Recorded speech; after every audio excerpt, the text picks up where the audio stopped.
Abay sa wakas, narating din natin ang bayan ng Turios, din sa lalawigan ng Marinduque. Kaganda pala din eh. Masasarap din ang mga putahe at masayahin ang mga nakatira din eh. Hindi na rin natin pilagpas sa pagkakataong matikman ng mga putahe at mapasyalan ng mga pinagmamalaki nilang tourist spot din eh. Marinduque, ang tinaguraang pusod ng Pilipinas. Abay may mahalaga kitang okasyon, kaya kita'y napadpadin eh. Abay sa totoong buhay, ngayon lang ako naka-touchdown din sa bayan ng Marinduque. Abay talaga namang napakaganda pala din eh. Malawak ang kalsada at minus ang mga sasakyan.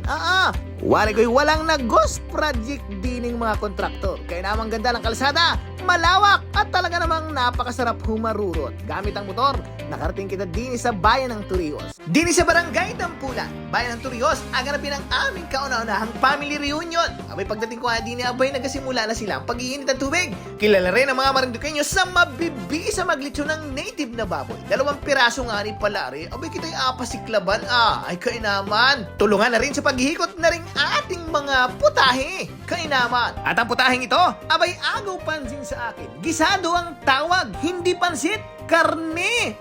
Anong bisa? Ang araw na ito ay napaka-special para sa aming pamilya dahil dito aganapin ang aming kauna-unahang family reunion, ang Pahiculay family. Nagmula ang aming lahi sa mag-asawang Asuncion at Sancho Pahiculay. Nagkaroon naman sila ng 7 anak at ang panganay nilang anak ay di nakapangasawa sa bayan ng Turios. Abay, napakarami nila dini. Kaya naman sila ang punong abala sa aming kauna-unahang family reunion. Si Nanay Marita ang panganay sa magkakapatid at tari ang kanyang mga anak at mga kaapu-apuhan. Anang sisipag gumawa? Pumangalawa naman si Nanay Nobon na binayaan ng mga ganda at mga poging mga anak. Pangatlo, ang asawa ni Nanay Ginny na si Tatay Buhay. At ang pangapat na si Nanay Sani, si Nanay Esther. At syempre ang bunso na si Nanay Ribe, ang aking napakagandang ina. Si Nanay na lang ang natitirang buhay sa magkakapatid. Si Tatay Tito ay patay na rin. Abay, syempre hindi magpapahali sa hawak ko ang beat. Abay, larga ang mga anak at kapopuhan ni Nanay Mariet. Sayaw, no? Yan! Easy!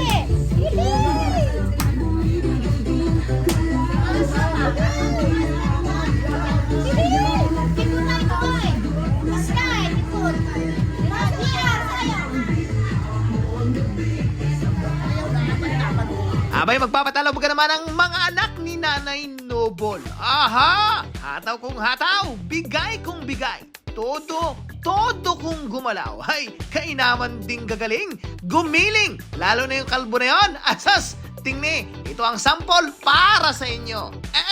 1, 2, 3!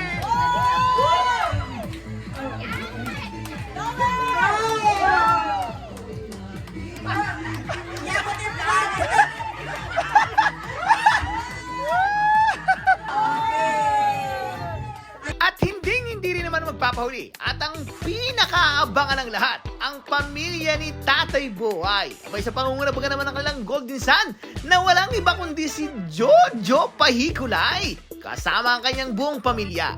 Ratsada Halabira!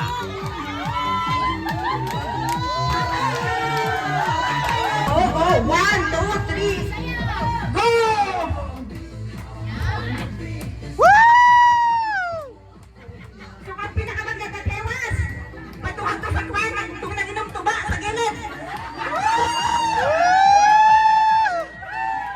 At not but not the least, ang kumbinar ni Nanay Esther, ni Nanay Sani at ang aking nanay. Hala, sige, hatawi! Bigay mo, go! Go! Lower, higher, harder.